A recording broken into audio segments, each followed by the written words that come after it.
Right, back working on the Rover 200 Mark III.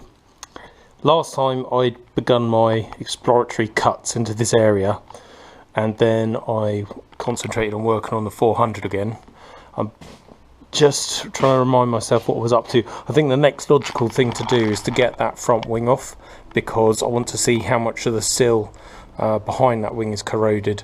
This wing is probably going to be replaced anyway, because it's got a dent in here, and it's easier just to change the wing than it is to take the dent out.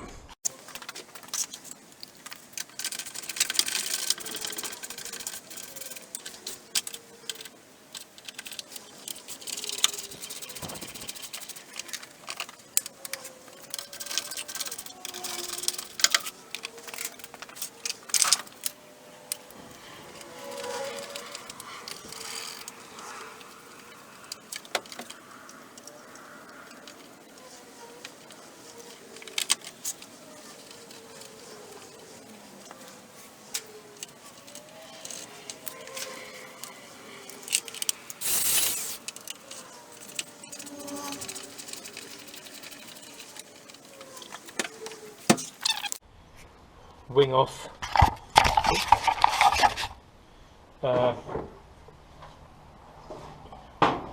We have got rust developing, so no bad thing but to get rid of that and put another new one on. They're still available, so that's good. What's also good is down here, and all this mud trapped in there like proper soil, and yet so far this area looks to have survived very well. There's no corrosion there, apart from possibly a bit back in here, but we'll excavate and have a good look around. But again, these really are pretty solid little cars. Now I've got a bit more of an idea of what I'm doing along this sill. I'm going back to this area. I'm going to probably fit this panel, because it gives me a repair all the way down to the sill end, and I can hide it up under here more neatly than I can with that one. Also, the pressing seems to be slightly better quality. Where that goes into the fuel filler flap, it doesn't really return 90 degrees, and there's a couple of other bits that just look a little bit more suspect than this one. The only problem is I've got that big crease, so I'm going to take that outside first and see if I can massage that out, and then I'll make a final decision on which one to use. Thought I'd come indoors, well, to the workshopy bit. I've tried bending it just with my hands, and it doesn't want to do very much at all. You can just about move it, but I think it is going to have to resort to a bit of hammer action. So yeah, wish me luck.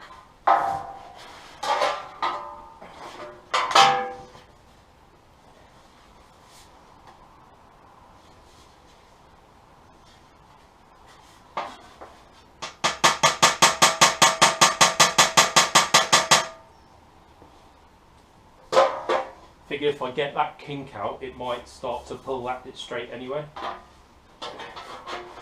Plus, I don't mind smashing this bit because it's going to get welded and dressed anyway.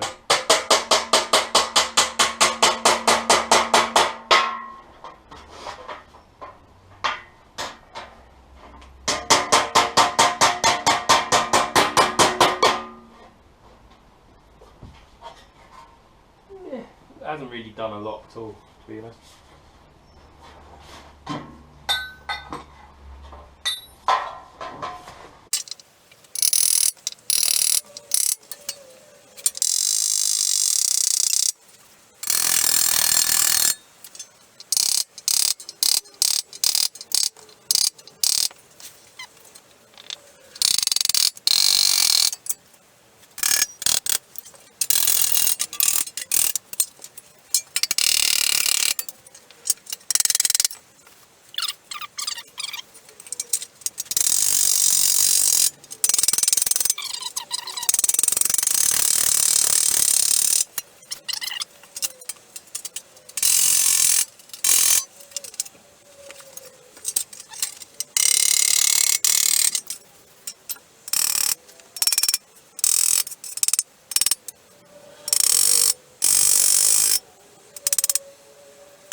Well, it isn't exactly art or paintless dent removal, but I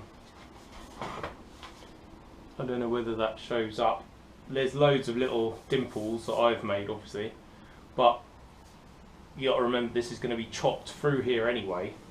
They're welded into the car, so I'm quite happy with that for the moment, and we'll go try it on the car and see what it looks like. I'm just thinking now about where I want to join all of this in.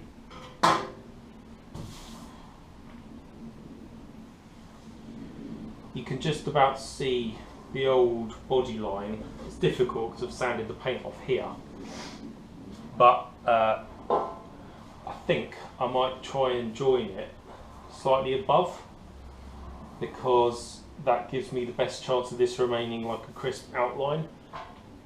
I don't know, I think what I'm going to do is trim this panel down first and see how that feels, then I can make a decision about what I do on the car. And as if by magic, we have that. That actually looks really good now. I'm quite pleased with that, because when you offer it up to the car, it looks good. And the other benefit, I've left as much as I could on there. That obviously is where the 5-door would have gone, so shame I didn't get a bit more.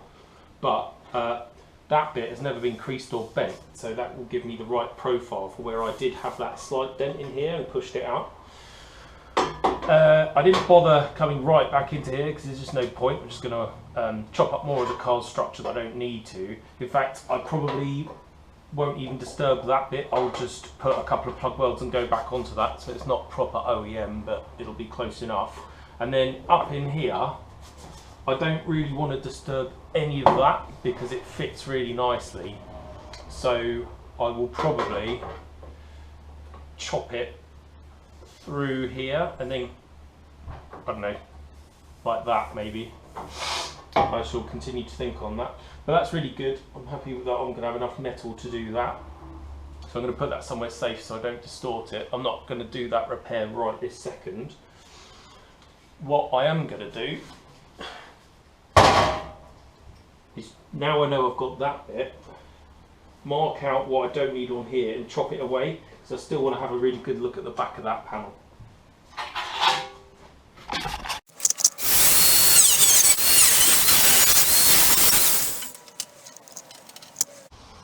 I have to say, it's really borderline whether I bother replacing this bit or not.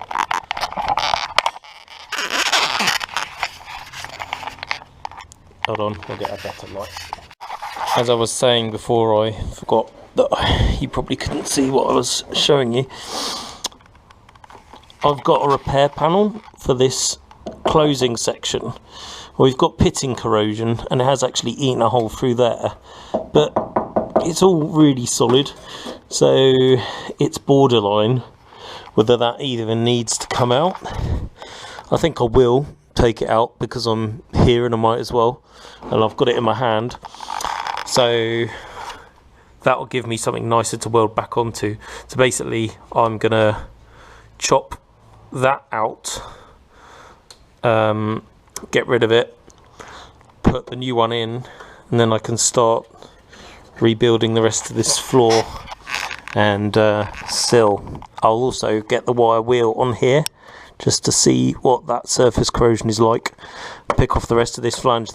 All of this metal here is about, what is it, 1.2. It's all quite solid stuff, whereas this wing is like 0.9, 0.8. Anyway, we'll get that chopped out and devise a cunning plan.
thought I'd show you what I've been up to in detail.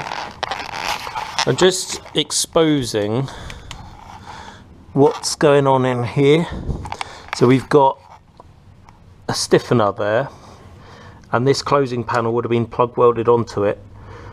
What's good is that's all solid, particularly that bit. There's nothing there. There's some surface rust on here, but that will all clean up. So I'm just going to peel as much of this off as I can get to, and then my plan will be that I'll chop my closing panel so that it sits onto that, and then I can seam weld it here and here, plug weld through there and onto that, and then that will give me a nice edge for my new wheel arch to go onto. I'm not going to bother filming all of this because it's going to take ages, so it'll just wear my battery down, but you kind of get the general process. Don't know how long this battery's going to last because it's showing 0, but you can see how I've got the rest of those panels off, and now I'm just going to go around with this thing again to clean up those flanges and get that surface rust off, and then I can start treating it and then get ready to weld the new bit in, which will be nice.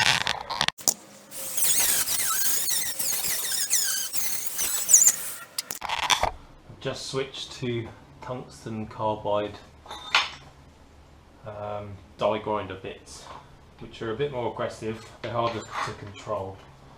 And when I find my glasses, what do I do?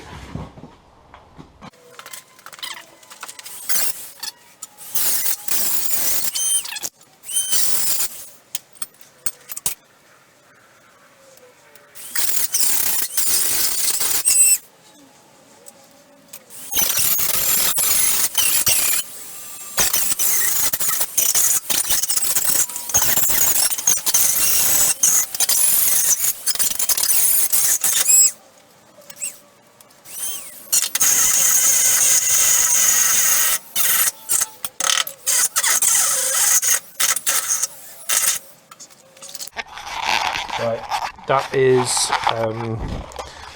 like an aggressive, nasty way of doing it, but it is kind of semi-done. What I need now is to get a wire brush in there and really, really clean it out. What I do.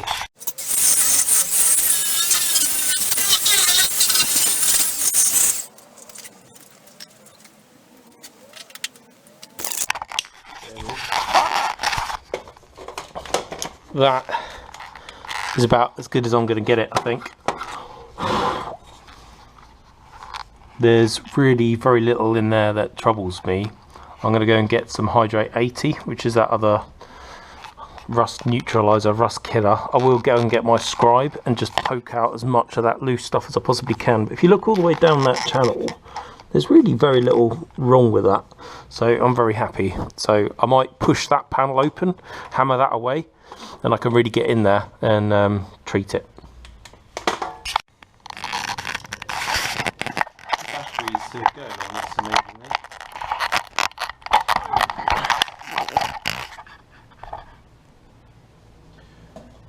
Just gonna paint Hydrate 80 in there now. I have opened that flange up a bit, and I also danced over it again with the cutting disc on the grinder.